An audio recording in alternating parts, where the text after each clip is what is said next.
Hello and welcome to the True to Life podcast. In this interview episode, I'm joined by Phillip Billeci Gard, the athletic director here at HNU. He's like the everything man here at school. Anything you need, he's the guy to talk to, and he's been a really, helpful resource and person I've got to know this year. And I have nothing but great things to say about Phil, and wanted to sit down with him and talk with him about his story, his background, how he got into athletics, and a whole lot more. So got a great episode here for you. So Phil, just to get started, could you talk about your background in sports, how you got into athletics, and just to get us started? Yeah, absolutely. And first and foremost, thanks for having me on, Nanik. Of course. It's always a pleasure to be with student athletes and just have a chance to work closely with young men and women like yourself. It kind of fills my cup, so I'm happy to be here, and more so honored to be here, so thank you. Background in sports, how I came to be a college AD in a nutshell. Soccer was always my sport growing up, multiple sport guy, but then landed in the world of soccer, and that carried me forth through my college days into playing a little bit professionally overseas, as well as here in the States. And then ultimately, I always wanted to be a teacher a little bit, so not a little bit, all of it, and my end goal was to have a classroom, and I had this really great vision, what I would think a fifth or sixth grade class would look and feel like, and man, that was going to be fun. And then I got asked to coach one time, soccer, right? And I was like, hey, you should come coach. You like kids, you like teaching, and I coached one time, and I got the bug, and so now it was like, how do I marry what I'm passionate about, which is soccer, with my what really makes me tick internally, which is kind of educating and working with young adults, and coach does that, right? And so I became a coach in the collegiate world after college, and I was working with some youth teams as well, and that was going quite well. You can make a little bit of a living doing that. Then I got fortunate and blessed enough to be in an opportunity where I was asked to take the next step in my career and become a head coach of a college program, Division II program in Dominican University. And then from there, after 3 years of being the head coach there, my boss there at the time saw some qualities in me, and she asked me to step into more of a larger leadership role in the administrative side. And I was a little hesitant at first because it's going to take me away from the day-to-day interaction with student athlete, and you get a lot of personalized relationships in that environment. But on the flip side, I was excited for the opportunity to work outside of just the world I'd known, which is soccer, and get to know other sports such as basketball, softball, etc. And that really kind of tipped me over the edge a little bit of hey, I think I can do this from an administrative role. And so I hit the ground running, and it was a blast. I had a chance to work with all of our coaches at the time. We had about 200 student athletes from at the time 12 sports, and I learned a little bit about everybody, and that was a blessing. And then over time, you just continue to build upon that, and then Holy Names came calling to where I am today, and wanted me to carry my experience forward to here, and I've had the opportunity to work with, again, yourself and all of your student athletes and your peers. No, absolutely. And it's really cool the relationship you're able to make with so many different people, and being a coach definitely bridges the gap between your student. You've been through it, as a former player and working with so many other people. So if you haven't seen it, someone who's experienced things that student athletes are going through. So it's so great to have people like you that are equipped with those things to help out student athletes. Yeah. So playing collegiately, coaching collegiately. What exactly, how'd you know that you wanted to take it professionally? I think as any young person's dream when they have a chance to play in college, which is, already a blessing, right? It's playing in college sport, period, in my opinion. And you don't get to do that. You have the opportunity to do that, right? That's a win on its own. It's a win on its own. There's a lot of, I would say, student athletes, a lot of athletes who play in high school that don't get the opportunity to play in college. So that's important to remember, So I think when you get to college, you jumped up on a milestone, right? And so then you're in college. You at the time, you're not really sure what you want to do, but you know what you love, and that's the sport you're playing. So I was playing, and I like to think I was decent at what I was doing. I got a little bit of recognition for what I was doing from, all conference, what have you, and invited to a few tryouts from, next level piece. And, and then someone poked me on the side, said, hey, there's I can get you in front of a few pro teams over in Europe. And is that something you want to do? And I was like, sure, why not? Right. When I'm a big believer when opportunity knocks, you got to kick open the Take door. it. Take the opportunity. You got to take it because you could always go back, right? I think that you got to remember that. Like, you can always just, I mean, at the time I was living on my grandparents' couch, and it's like, I can always come back to the couch, you know. It's always going to be there for you. It's always going to be there. Grandma and Grandpa's house wasn't going anywhere, so I took the chance, and I went overseas and played a little bit. Came back, went to the Reno and played in the States here in Reno for about a year, and that was mid-20s at that point, and it was great. You could keep chasing it, but then you start to realize like the world's a big place, and a lot of people are chasing the same thing, and just like anything, it's competitive. And so I came to you're barely making ends meet, which is just fine. But, I got the bug to, hey, I wanted to make a little bit, start a career a little bit, make a little bit more of a living than just chase the pro dream. And I think reality set it in too, where like, hey, it's a tough road to hoe, and I may be doing this next 10 years and finally get the chance to make the next leap in the professional ranks. So I stopped playing professionally and just kind of kept playing competitively, but then focused a little bit more on my career, got into coaching, as I mentioned, got into working professionally in some other entities. It just really begin to gain some experience too. I think that's one thing as a young athlete.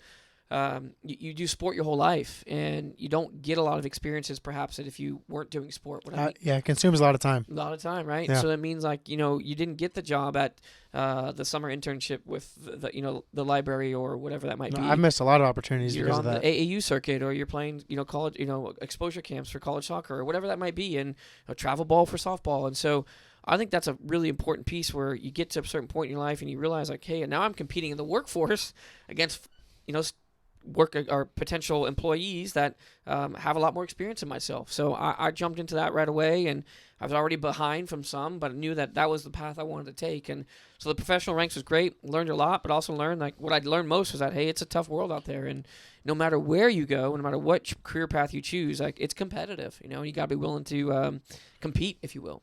No, I mean, it sounds like you were able to live out your playing dream and then also into your coaching dream, which is honestly, amazing that was able to work out.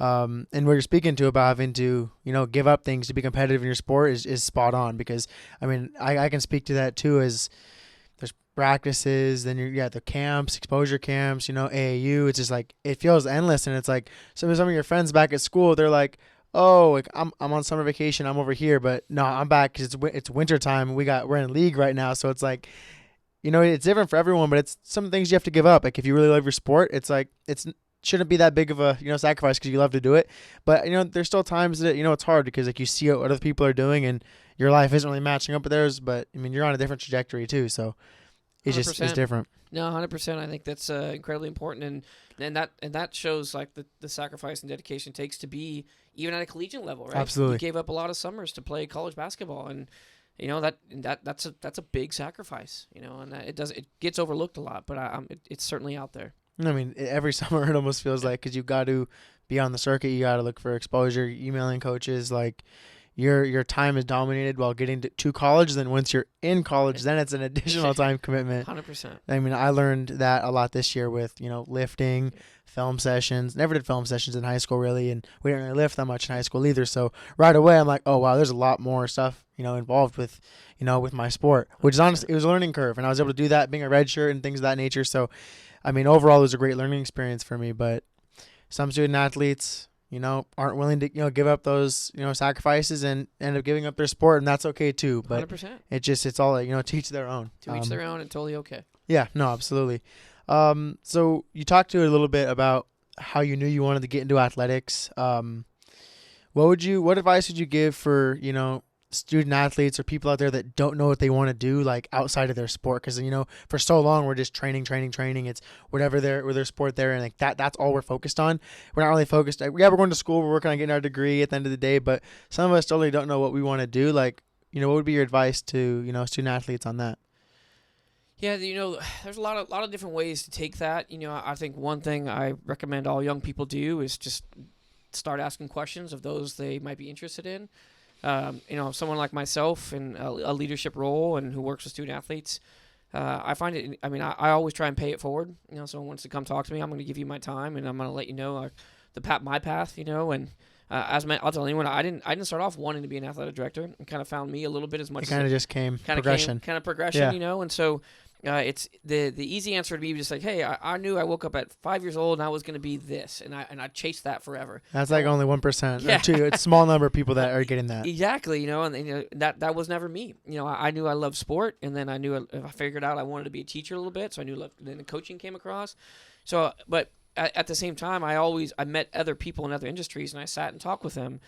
There were times I actually went into other industries or took other jobs where like they were either I took a part-time job working at Nordstrom during Christmas time and learned logistics and realized I didn't really want to do logistics, but I met some great people along the way. So it's a little bit trial and error. I think you really got it though. My best advice for all that is like if you want to be in athletics or you just want to figure out what's next for you, you got to really figure out like what makes you tick, and I think for me, I mentioned this earlier, it's kind of a theme in my life. Relationships make me tick. People make me tick. Absolutely, yeah. Coaching makes me tick, and so when I mean like the word tick, it's what excites you, if you were to say, well, accounting makes me tick, well then great. I would go hang out at Deloitte or go be an accountant. Go be an accountant, right? But I knew math was not my strong suit, so I was not going to go. I wasn't going to go intern at Deloitte. It wasn't a path I was going to take. But so I surrounded myself with a lot of people of different backgrounds, asked a lot of questions, made a lot of mentors, and had some guidance along the way. And it finally all kind of came full circle when like, all right, you're going to be a head coach. Yeah, so I'm teaching, I'm working in athletics, great. And then the quality of my work a little bit, and just somebody saw something in me, a little bit fortuitous. I'm a believer in, I think right place, right time has a place in this world, but I'm also a believer is that you prepare yourself for those right time and right places, right? And so when opportunity comes again, someone says, hey, you've got this quality we want to put you in this position of leadership or administration, then hey, that makes me tick too. I want to work with people, I want to work with students. So again, just figuring out like if who you are and what really excites you, and if you say really feel it's just my sport, I love it, then great. Start meeting with, if it's basketball, start meeting with NBA professionals or start meeting with AAU coaches and start maybe blending what's a coach or mentor you see like, hey, I really love what they're doing. I want to be a college coach. Great. Then be a volunteer college coach, and start cutting your teeth there. I can't tell you, I've hired a lot of coaches in my career, and a lot of them, not to say the best ones or not the worst ones, just somewhere in between, a lot of them do come from just cutting their teeth. Like their first job was they worked for $0. They spent a lot of hours volunteering at a college basketball program or in your in a basketball case. And 2 years later, they got the second assistant job because an assistant took another job. And then before you know it, they're a candidate for a top head coaching position because they knew that was what they helped them tick. So it's a long way me saying, Nanik, I wish I had a really good answer, like a perfect chemistry. But I think you just got to ask yourself, like, hey, what really makes you happy? What makes you go? And you got to go for it. Like, I think another thing to add on to would be exploring hobbies. Yeah. So, like, even with what I'm doing here, like, this is kind of a hobby of mine that I just wanted to kind of do, and I was able to, not only because I was redshirting, but also when season was over and, there wasn't as much, like, requirements that I needed to do. Obviously, I'm still working out. Don't get that twisted. I'm working out. I'm in the weight room, all that stuff, but there was still, a little bit extra time. So, doing certain other things on the side, like, the podcast, meeting with people. I love relationships too, and talking to people. That's really big for me, and hearing people's stories. That's something that makes me tick. And who knows, career in journalism, career in whatever. Like, it's just exploring those hobbies. What makes you happy? I mean, I think you hit that like right on the nail. I think that was a great way to put it. So I did want to ask you, with you working with athletes from almost every sport, some more than others, obviously. What have you seen to be the things that make the successful student athletes in their sports? Like what works, what doesn't work, kind of like a little list. Yeah, I think one thing the advice I'd give, what I see, again, goes kind of back to what I said in the very beginning. When you're a student athlete, it's a privilege to play for Holy Names, right? Or your institution, wherever that might be. If you wear the brand on your chest and you play for a program, there's a privilege there. You don't just get to go do it. Like, it's a privilege. You've earned that, and it's an honor to do that. And the student athletes who run into trouble are ones that think they just automatically get the chance to go play. They don't understand. It's given to them. It's given to them. They don't understand it's a privilege and a right, and that can be taken away from you because that's what sport is, And so I think that's a really important thing to remember for any student athlete. Like, because coach said you're on the team and because coach has given you the uniform, doesn't necessarily mean that's a guarantee. You have to continue. You have to treat it like a privilege. And I think student athletes go wrong. We're like, oh, well, I'm on the team now, or like they forget that. They lose sight of that, where then they begin to think it's a right. I've earned my right to play on this team. I've earned my right to be here. No. Don't. You got to pull that back a little bit. Like, it's a privilege. Every day you have to continue to operate as if you're still trying to earn more. Like, you can't just sit on your laurels a little bit. And then on the converse side, I kind of alluded to that, is that those who find it most successful are the ones who are most coachable, the ones who accept the coaching and accept the process. And there's always, it's different, it's the whole spectrum, right? But I've seen the most success come from student athletes who said, you know what, I'm here, I chose this, I'm listening to coach because that's what I've signed up to do, not to challenge. So you can challenge in a way that's not combative. Hey, coach, why are we doing it this way? Great, I got it. I'm on board with you. Just have those conversations. Yeah. But that's where the acceleration happens from a student athlete's perspective. Like, hey, I'm hearing you, coach. I'm on board. And then you become a leader, right? Because then you realize that when you're leading a group of people, that those who lead that group are in line with the program ideals, the program philosophy, and they're driving that vision and initiative forward. If you're not coachable, or you're constantly not sure why you're doing certain things, or you stop believing in the process of what coaches ask you to do, that's going to begin to creep in some doubt, and it'll start to fracture the team chemistry. It just starts to fracture. So I think the one end is if you start to think about like, oh well, my team, or it's my right to be here. No, it's always a privilege. You have to understand that. Not my, it's we. Yeah, we. And then on the flip side, the most success I've seen out of student, the ones who've excelled, have bought into everything, listened to the culture, seen the vision, and asked appropriate questions from how do we move it forward. And I'm going to add a little more of it. There's some humility built into this. You got to be humble. And then being humble requires you to look inward. And we see this a lot, Nanik. Like, hey, we're not doing well right now. Well, it's someone else's fault. Like, no. You just pointing that finger. Yeah. Keep that finger down, and like you point it inward, right? Like, hey. Can I add something on that? Yeah. So anytime you point one finger forward, you got 3 pointing back at you. Yeah. That's something that really clicked for me. I was like, oh wow. So when you're pointing the finger at other people, you got more pointing right back at yourself. So if you're pointing at everybody else, in reality, there's something going on with you individually. So keep that in your mind. And don't blame others. I think that's a big thing. 100%. So that's where I think you see a lot of the top student athletes excel in their sport. Yes, they're obviously going to be physically gifted, but you take all the other things that come out of like the physical and tangible, it's the mindset. Are they constantly working on themselves? Are they a we person? That's where you see student athletes really excel in sport.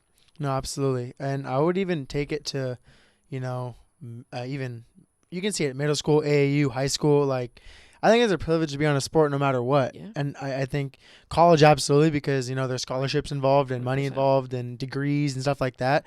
But I think that mindset can be applied across the board. And, take it even another step forward, like in jobs in the future, stuff like that. Like, just that mindset switch is huge, to not see everything as it's given to you, but as, a privilege, and, you're blessed and happy to be there. I mean, it's going to just make you more successful overall, I think. And I tell you what, like, that doesn't go unnoticed. It does not go unnoticed. So you may think, I'm doing all this work. Coach isn't saying much to me, and I realize that, coach should be given some praise along the way, or your employer's not always giving you the pat on the back, but good work does not go unnoticed. I promise you that. Someone's always watching. Someone's always watching.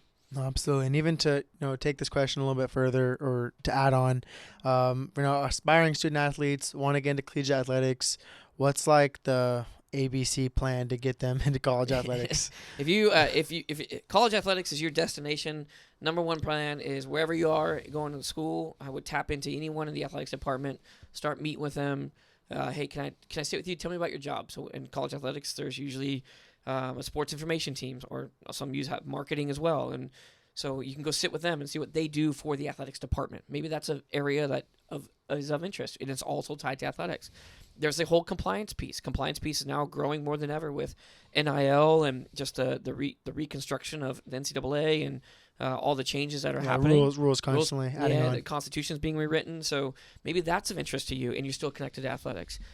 There is the internal operations. So all the all the operational pieces that go behind the scenes to get student athletes from point A to point B, that operate on the budget side, that go to game day operations. There's facility management, depending on the size and scope of your school. There's equipment managers. There's program managers from at Division I schools. You have director of operations. So many jobs. So many jobs in athletics. I think you just got to start tapping on shoulders. Like, hey, I'm really interested. Is there an opening? Or can I be an intern? Can I be a volunteer? And you're going to be told no a lot. You're going to be told, hey, I can just give you an interview right now. I can tell you about my story. But that's a start. And then you leave that meeting and you set up your next one and you just start tapping. And you be not the squeaky wheel. You don't want to be like so squeaky or annoying, but you're always there. Like, oh, you need, I know it's, we have a basketball tournament on campus next week. I love to help out. I love to volunteer my time. You gotta be willing to roll up your sleeves. There's not a person you'll meet in athletics that tells you they start at the top. Nobody starts at the top in athletics. You have to be willing and able to start tapping on shoulders.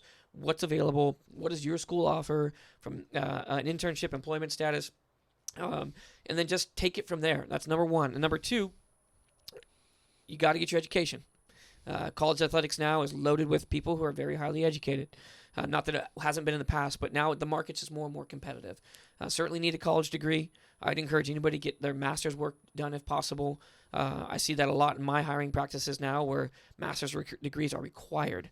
And it's not necessarily because that applicant's better or worse. It's just a way to weed out the applicant pool and to trim it down a little bit. So that's another important piece. Don't stop doing your education, especially in higher education.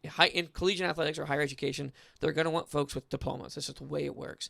And then the last piece, I think to be innovative and to see where the landscape is going, and then where can you help? How can you help be an outside the box thinker? College athletics right now is going through a massive transformation. It's been doing the same thing for like 60 years or what have you. And the last 5 years, it's changing. The next 5 years are going to look a lot different than where it is today due to the realignment of the Division I and Power Fives, due to the rewriting of the Constitution. And a lot of it is money-driven, NIL and other things that have come into this play. But if you can be an outside-the-box thinker, you can be well-versed in where the college athletics landscape is and where you see it going, you can be of value. Because I think there's a lot of it's a ripe opportunity to come in and begin to help with this transformation in your own unique way at your specific institution. No, absolutely. So for anyone interested in getting into athletics, that is the brief startup plan. So I also wanted to ask for student athletes that, are trying to get recruited and trying to get into athletics, into different sports that are maybe under-recruited, having a hard time getting noticed. What would be your advice for them to get noticed, get seen by coaches, and try to connect with the schools? Yeah, I think you got to be really, really diligent, in your communication style. You're emailing coaches. When you email coaches, make sure it's specific. It's unique to their institution. A lot of student athletes make that mistake. Like, just generalized blanket emails. No blanket emails, no BCCs. Hey, I'm really interested in engineering at your school. Well, we don't offer engineering, so it's clearly a blanket email. It's not going to be good enough these days. I mean, everything is heightened. Besides the emails and being specific, I get to many college campuses as well. Get on campus, do the campus tour. If you can email the coach, hey, I'm coming on board. I'd use your current coach's contact or Rolodex. So if you're playing club sport X, whatever that might be, what does he or she have? Who do they know? Who can they help leverage in terms of relationship and exposure?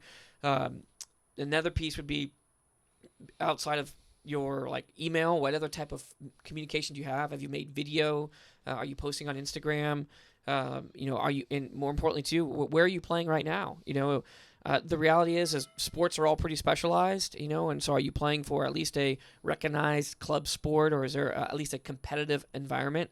If your high school may not, and high school sports are a unique piece. Like some high schools are competitive, some are not, but club sport is usually where coaches go to find their student athletes. For sure. And that's not to say maybe except for high school football, which I think that's more of a primo. A lot of top players play high school football, but I could speak to soccer, where some top high school soccer student athletes don't play high school soccer; they play club soccer.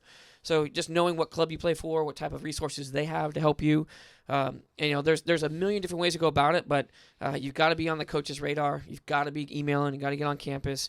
Make sure your social media is on point. Don't have you maybe have a personal social media, but then have one for your recruitment cycle, because that's important. Coaches look for any way not to recruit you. Let me put it that way. They're looking for quality, any red flags. Any red flags. I Yeah. mean, there's actually people staffed in departments across college athletics campuses that specifically hone in on what does that person have on their social media, and do we want them to be a member of our team? It's really, so you've got to be on point. Like, you got to clean up the Facebook, whatever, clean up the Snapchat. Just make sure it's all private, and then make sure that you're presenting yourself in a positive manner. I mean, coaches, they don't want problems. They don't want things that are going to make it harder to, when you go on team trips and stuff like that, you don't want someone that's, slipping out of the hotel late at night, stuff like that. Coaches don't want to have to deal with that. They want to go out, it's a business trip, win games. They don't want the extra drama. So social media is huge. Coaches want to coach. And if they're doing, quote unquote, the disciplinary piece, time in and time out, they can't coach. And then, in today's world too, coaches are, they have a lot of responsibility. It's not just winning and losing anymore. They're caretakers of young adults, and so they're responsible for your mental health. They're responsible for your dietary needs. They're responsible for all these other your academic progress. So all these other entities that are outside of just coaching, and then that layer on, if you're not behaving, it's insurmountable. So they're really trying to nip that in the bud. No, 100%. So to speak to, in addition, like student athletes, people more broadly in this increasing, digital age, a lot of things happening. People's schedules are moving, at 100 miles an hour. Time management's huge. Finding a balance is huge. What do you find that helps you, both as a player, but then also working as like a director of, athletics for whole school, to keep your time managed and to maintain a balance of family too and stuff like that. So how do you find that balance? It can be difficult at times. I'll be honest with you. A few things just little words of advice, and I don't always follow them. So it's just like, no, it's okay. I try and do. Give the advice. Routine. Always try to have routine. If that means you work out, 6 to 8 a.m. in the morning, or you maybe get up and you want to meditate. Maybe you get up and your morning routine is a cup of coffee and a walk around the block, or take the dog for a walk. And so start your day with routine. And stick to the routine. And then from a work-life balance at work, from a work balance piece, prioritize. So if you've got a big workload, what's the most important? What needs to get done? What can be pushed out to a little bit later? And if there's a long-term vision project you're working on, when can you spend quality time on that versus like, hey, today's not the day I work on that. So really prioritizing your workload throughout the day. And from a student athlete's perspective, well, class and practice got to be the priority, right? 100%. And then it's like, well, tonight's my night. I usually play pool with on our dorm floor or what have you. Well, maybe tonight's not the night you play pool because you had schoolwork and basketball practice, so I got to X that out of my that night. But trying to keep just keeping on routine is really important. Prioritizing, knowing what is most important in your day, and you have to be willing to ask yourself some hard questions. Then that's really key, from time management standpoint. And that's professional, and that's also a student athlete. That's across the way. And that's with my family. When I get home at 8 o'clock, I know between 8 and 9, I'm probably going to put my kids to bed. So that's my routine, and that's most important. I don't let work creep in that hour. Set my phones down, put my email down, because I also told them I've been able, and it didn't always happen this way, but I've been able to convince myself, which is the right thing to do, is no matter if I reply to an email at 8:01 or 9:01, the outcome's probably going to be the same. I've been able to tell myself, like, I don't need to get to it right now at 8:01, because when my kids go to bed at 9:01 or whatever, the hypothetical 9:10, 9:15, I can go back to it if it needs to be addressed, and then I can address it. But I also have told myself, well, if I reply to something at 9 o'clock at night, what's the reality is that person's going to reply back to me, or the solution's been solved? Might as well just wait till the morning, and because I have time carved out in the morning for like my daily routine is 8 to 10 is usually my personal email hours. So just coming to understanding of not everything is as urgent as people want to make it, and that's probably the other piece of like, hey, yes, priority is basketball practice, soccer practice, academics, classwork. And then, what, if there's, hey, we got to get this solved, like, understand what that necessity is. Like, is it really, really, really, really important, or can it just wait till tomorrow? And so that layered on with routine would be some little tidbits of advice. And be honest with yourself of what is really a priority and what isn't. Yeah, and we tend to, I think it's human nature, and maybe a little bit of social media too, like, or you get the text message with like explanation points, like, oh my gosh, you'll never guess what happened. We got to solve this now. Like, I think we'd all go to bed, and we might have a different feeling about this come tomorrow morning, but I realize the challenges with that too. No, like we live in a time where it's like now, like Yep. finish this. I mean, you can order something on Amazon and have it here the next day. So it's like we're in a climate where we can get things right at our fingertips. It's such a quick fix for everything. It's oftentimes, be patient, take a step back. But oftentimes when you do take that time to take a step back, things will work out better than maybe it is if you rushed it. Because, I mean, all about trusting the process and letting things work out or run their course how they're supposed to is really important. I'm really glad you touched on that. Yeah, and to be fair too, one little anecdote. Sometimes too, when you have an initial response to something, and you let yourself sleep on it, or you walk away from it and come back, I think the verbiage I would use, like, your cooler head will prevail. Like, if it's a little bit of an urgency or it causes a little bit of stir inside of you, walk away from a minute, and then I think you would have a more comprehensive response to that situation. Oh, absolutely. So we are kind of coming to the end of our interview today. Like always, I like to wrap it up with some quick hitters. But first off, I wanted to ask if there's, anything else you kind of want to share or shout outs or anything like that, like kind of closing out before I give you the quick hitters. Yeah, I think if I were a young person today, the world would look pretty.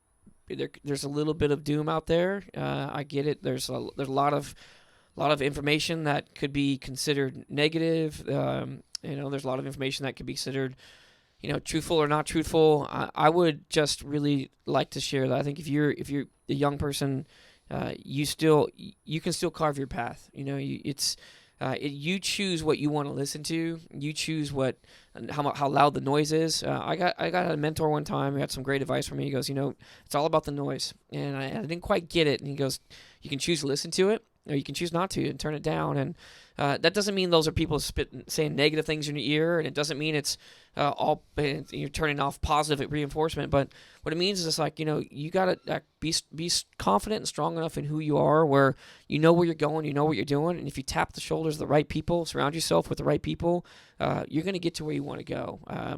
It's easy to say like, oh, it's so hard, or it's easy to say like, I was watching, saw this on TV. It doesn't look like this is gonna work out for me. Just be confident, trust your process, and carve that space out for yourself. I think, you'll thank yourself at the end of it, because I know I did. I went to Europe, and this was before Google Maps and cell phones. My directions to my apartment in Europe to meet the contact I had was on a napkin, Wow. with a pen. And I got to Amsterdam. I took the train. I got the train, and then it's pouring rain. My napkin's fading. And I got to this place, and I'll never forget. I sat there in the doorway, and I was like overwhelmed with the process. I was like, I should just go back to the airport. I should the noise started creeping in a little bit. It's easy to give up. It's easy. Yeah, like, oh, you could just go. You can always go back home, right? But I hadn't even given it a day. And the couch is waiting for you. The couch was calling, and then lo and behold, my contact shows up, and he was like an hour late, and I was like, just about like, I'm taking a cab. I'm out here, and he's like, Phil, and I was like, that's me, and he's like, great, you found the right place. Like, let's do this. And then, my process was vindicated a little bit. Like, I went through it, I did it, and then the next year was the best year of my life. At that point, and it helped me carve my path. Amazing. That's a beautiful story. Now, section into our quick hitters. A little bit of fun. Out of all the sports that you've watched, we'll go college level. What's your favorite sport to watch? Oh man, that's tough. Some people are gonna be mad at me for saying certain things on this. Do I have to give one answer? Yes. All right. Controversial. All right. Controversial. Well, I'm going to go outside the box, because everybody's going to say, well, you like soccer, so easy answer is soccer. And trust me, I like watching a good game of soccer. But I had the pleasure of working with a lacrosse team at Dominican University, and I sat on the sidelines up close with lacrosse. And that is a unbelievably intense, tactical, but yet kind of chaotic, wild sport, if you will. And I thought it was the best experience of being like near a lacrosse team. I don't know, like just the way they played the game, how strategic it was, to just kind of how like it was physical, but then there's some physical rules around it, and it may be because it mimics a little bit of soccer from a defending a midfielder and attacking standpoint. But I really, really enjoyed lacrosse, and I'm going to give a little shout out to softball's a fun game to watch too. Awesome. Softball's super fast, and I think that's a great sport. All right, unique pick, lacrosse. I was not expecting that. That's very cool. A little bit heartbroken. You're gonna pick basketball. No, I'm just kidding. So like most memorable moment that sticks out to you at HNU, if you could just put a pen on it. If I could put a pen on it, that one's it's not easy, but it's clear. We had our all-student athlete rally last September 6th or 7th, and it was pretty much a year and a couple months after I'd been on the job here, and the energy was through the roof. The vibe was incredible. We had just about every student athlete in the VCPA. We sang "Sweet Caroline," and all the coaches were there. And when I showed up at HNU, I had a 3-year plan, and for year 1 was get the people right, year 2 was get the students right, and year 3 was to get the success right, and winning and losing and classroom success and everything. And I felt at that moment we had jumped all the way to year 3 just about. We had gone past year 1 because our coaching staff was on point, the support staff was incredible, and then student athletes were all on point that night. I walked away that night saying, all right, we're ahead of schedule. We're ahead of schedule. So that was I'll never forget that. I got the video on my phone. I save it. I'll never forget that. That's amazing. It was a very amazing event. It was awesome. Absolutely. That was like my kickstart of time at HNU. I'm like, wow, this place is packed with energy. Yeah, it was great. It was great. Absolutely. What's your favorite TV show out right now? Yeah, I don't watch a lot of TV. You know, favorite movie if you have one that sticks out. Jeez, you're killing me. I'm a big documentary guy. Yeah. Like, which one did I just watch? Shoot. Did you watch The Last Dance?